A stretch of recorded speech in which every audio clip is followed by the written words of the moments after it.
Hello everyone, how are you all? Today we are going to study about momentum. Okay, in our previous video we have studied about inertia and first law of motion.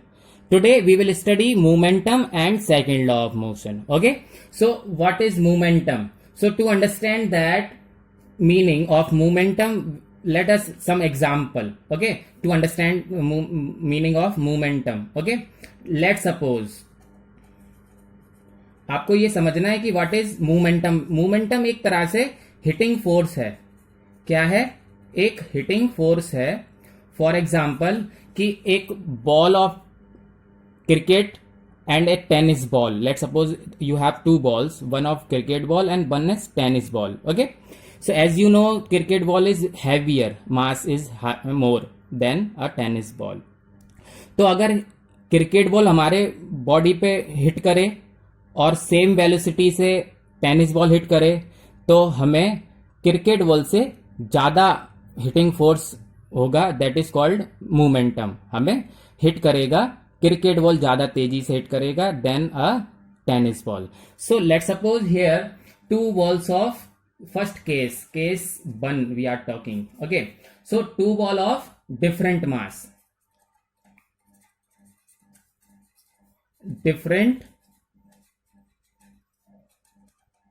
mass.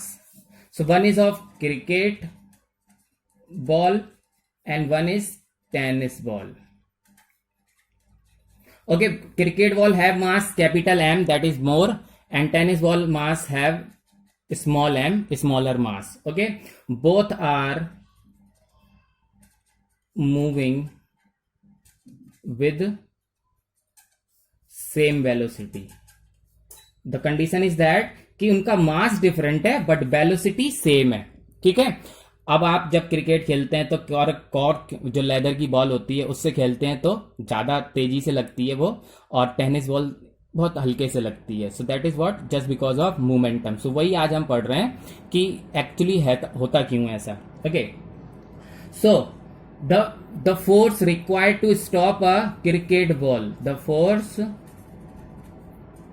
required to stop a cricket ball is more than to stop a tennis ball.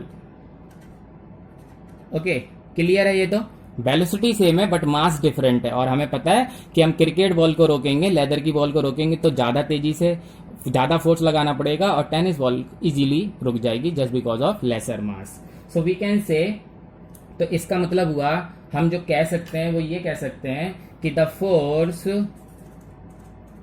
Okay required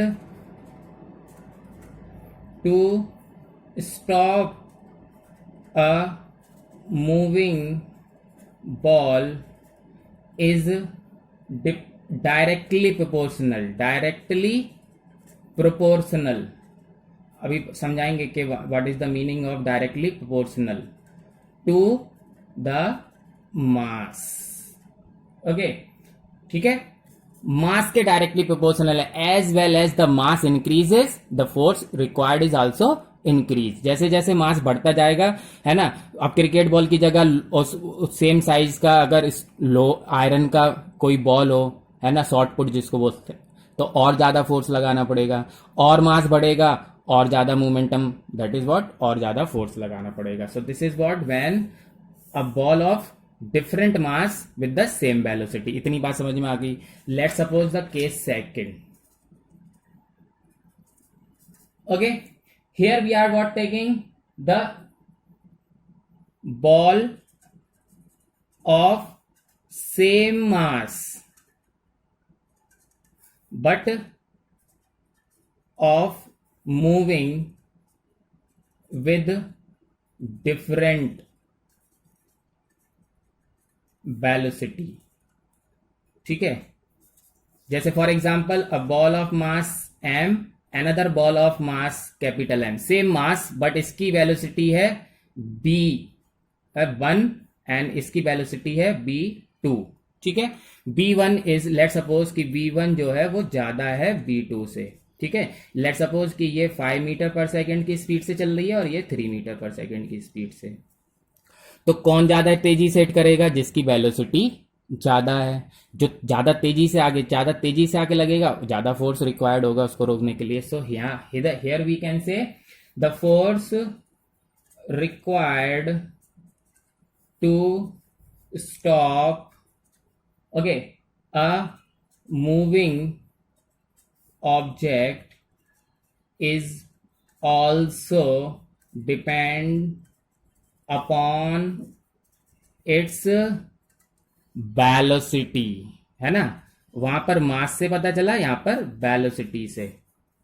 okay, तो velocity, if velocity is more it will be hit more, it will hit more, और hitting force is called momentum. तो इसका momentum ज्यादा होगा और इसका momentum कम होगा।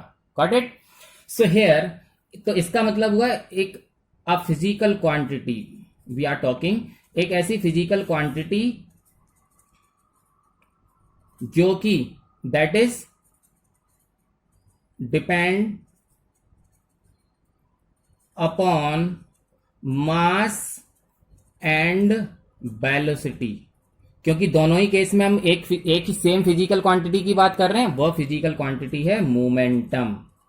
तो वो दोनों ही केस में किसकी बात कर रहे हैं? मोमेंटम की। Okay, so here now definition we have for momentum is, अब क्या हो गया कि व्हाट इज मोमेंटम? तो मोमेंटम हो जाता है, यहां पर आपकी डेफिनेशन हो जाएगी द मोमेंटम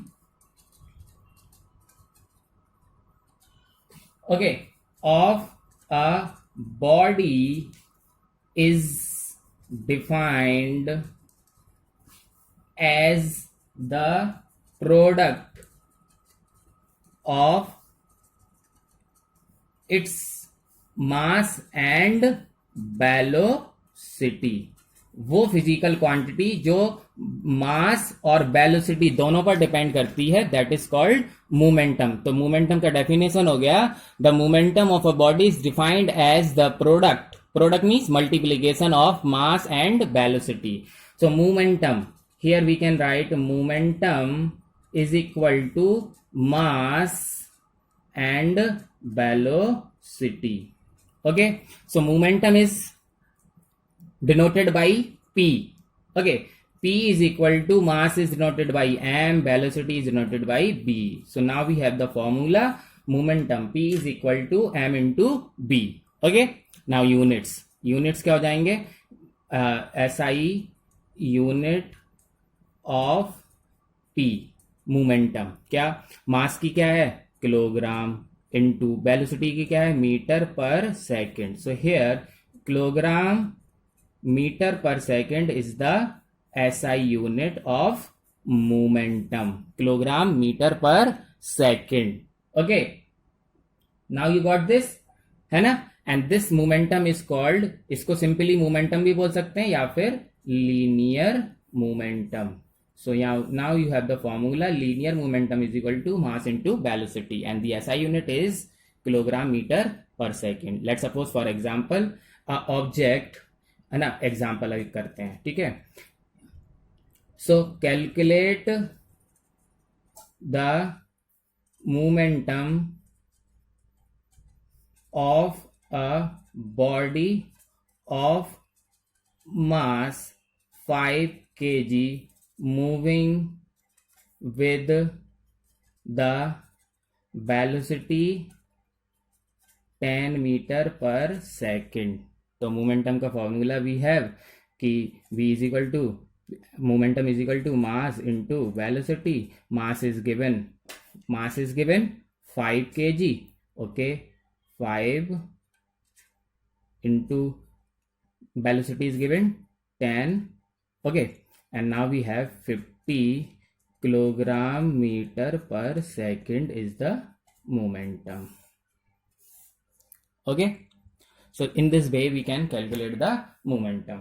Okay, यहाँ तक हम सीख गए, मोमेंटम सीख गए, ठीक है। Now we will study about in detail.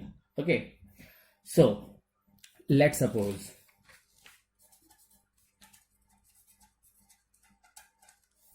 okay, two objects, एक ऑब्जेक्ट है जिसका टू ऑब्जेक्ट वी हैव, तो object one A object have mass m1 and velocity v1, ठीक है। और B object have mass m2 and velocity v2, ठीक। तो इस केस में मोमेंटम क्या हो जाएगा, p is equal to m1 v1, और इस केस में क्या हो जाएगा, p2 is equal to m2 into v2, ठीक है। यहां कोई दिक्कत, no. Now ratio, if we want to check the ratio, so if we calculate the ratio, so p1 upon p2 is equal to m1 upon v1, m1 into v1 upon m2 v2, okay। let's suppose कि m1 जो है वो ज्यादा है, ठीक है। अगर हम ये बात कर लें कि ये क्रिकेट बॉल है और ये ऑब्जेक्ट ए क्रिकेट बॉल है and object B tennis ball है, ठीक है। तो किसका मोमेंटम ज्यादा होगा तभी समझ में आ जाएगा। देखिए m1 is greater than m2 and moving with the same velocity, ठीक है। तो वेलोसिटी विल कैंसिल आउट क्योंकि सेम वेलोसिटी से मूव कर रहे हैं। If v1, let suppose v1 is equal to v2, ठीक है। तो क्वेश्चन में भी आस्क लाइक कि the object tennis ball have greater, cricket ball have greater mass than a tennis ball and they are moving with the same velocity, दोनों की velocity equal है, तो मोमेंटम क्या होगा। Okay, so p1 upon p2 is equal to m1 upon m2 into b1 upon b2, और ये दोनों equal हैं, एक दूसरे से कट जाएंगे। So we will get, okay, what we will get, p1 is greater than p2, जिसका मास ज्यादा उसका मोमेंटम ज्यादा, है ना। सिंपल सी बात है, जिसका मास ज्यादा उसका मोमेंटम ज्यादा, ये लाइन याद रखनी है आपको हमेशा, ठीक है। So that means what I am writing here, heavier object,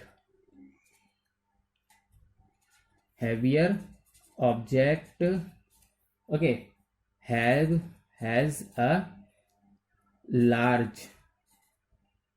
larger or more, ठीक है, larger momentum than a lighter object। इसका मतलब हुआ कि जो जिसका मास ज्यादा होगा उसका मोमेंटम ज्यादा होगा। तो heavier object has a larger momentum than a lighter object. Lighter means हल्का ऑब्जेक्ट। भारी ऑब्जेक्ट का मोमेंटम ज्यादा होगा than a lighter object. Clear? Now we will study now the second laws of motion. Okay, so if change in momentum, अच्छा, change in momentum क्या हो गया? In our previous video we have studied about in a previous chapter, है ना, initial velocity and final velocity. Okay, so let suppose an object is moving with the initial velocity जिसकी u है and final velocity v, ठीक है। ये initial है, ये final है, ठीक। So the change in momentum will be called as, change in momentum is equal to change in velocity into m। Okay, okay, rate change of momentum, बहुत ध्यान से सुनिएगा, जहां पर भी रेट चेंज लग जाता है वहां पर हो जाता है विद रेस्पेक्ट टू टाइम, ठीक है। The rate of change of momentum मतलब with respect to time. So here we are talking about change in momentum with respect to time. Okay, okay, is equal to called rate of change of momentum. ये learn करना है आपको। तो change in momentum with respect to time is called rate of change of momentum. Okay, okay, now the second law of motion।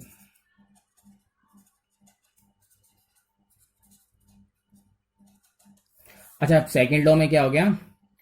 Second law state that, है ना, state that, क्या, what is the statement of second law? So it state that, so question may be asked like state, write the statement of second law of motion. So we will write, it state that the rate of change of momentum is directly proportional, okay, directly proportional to the force applied. ये statement है, फिर से repeat कर रहा हूं. Second law of motion state that the rate of change of momentum is directly proportional to the force applied. Okay, तो rate of change of momentum, rate of change of momentum is called this, यही तो, इसी को तो बोलते हैं rate of change of momentum. Okay, so is directly proportional to the force applied is called second law of motion. ठीक है, अब मैथमेटिकली प्रूव करके देखते हैं इसको. ठीक, स्टेटमेंट समझ में आ गया? फिर से रिपीट कर लेते हैं. It state that the rate of change of momentum, तो rate of change of momentum इसी को बोलते हैं. देखो, rate of change of momentum is this, is directly proportional to the force applied. Okay, mathematically what happened? So change in momentum is what? Change in velocity into m upon change in time is directly proportional to the force applied. Okay, clear? Change of momentum देखो फिर से, अभी change of momentum is, है ना, क्योंकि मास में तो change नहीं होगा, सेम ही ऑब्जेक्ट रहेगा ना, तो वेलोसिटी में ही चेंज होगा, initial to final. Okay, clear? So what we will write here?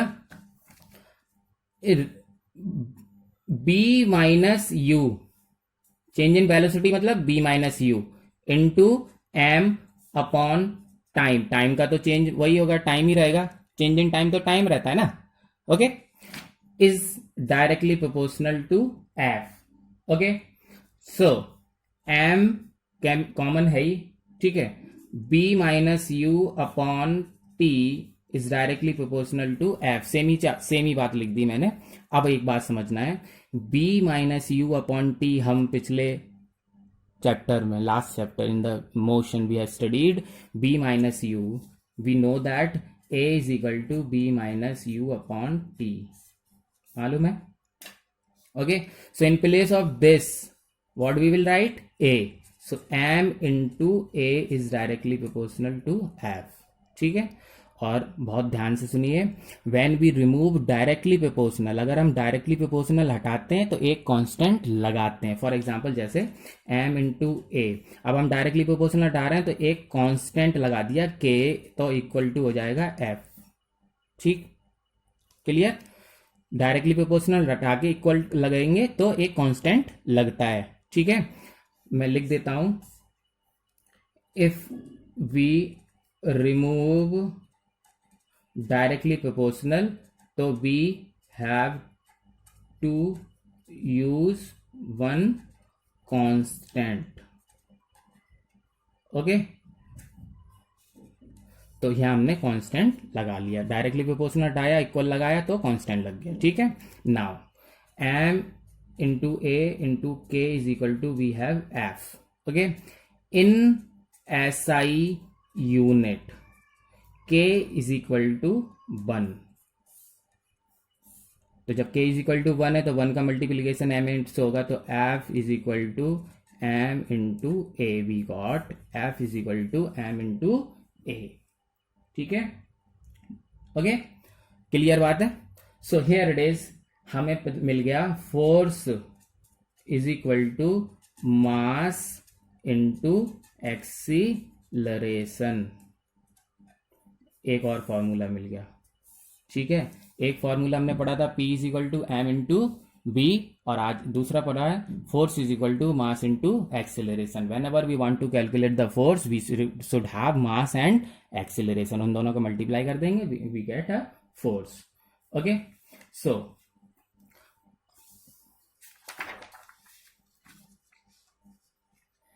This F is equal to m into a जो हमें मिला है, तो दिस इज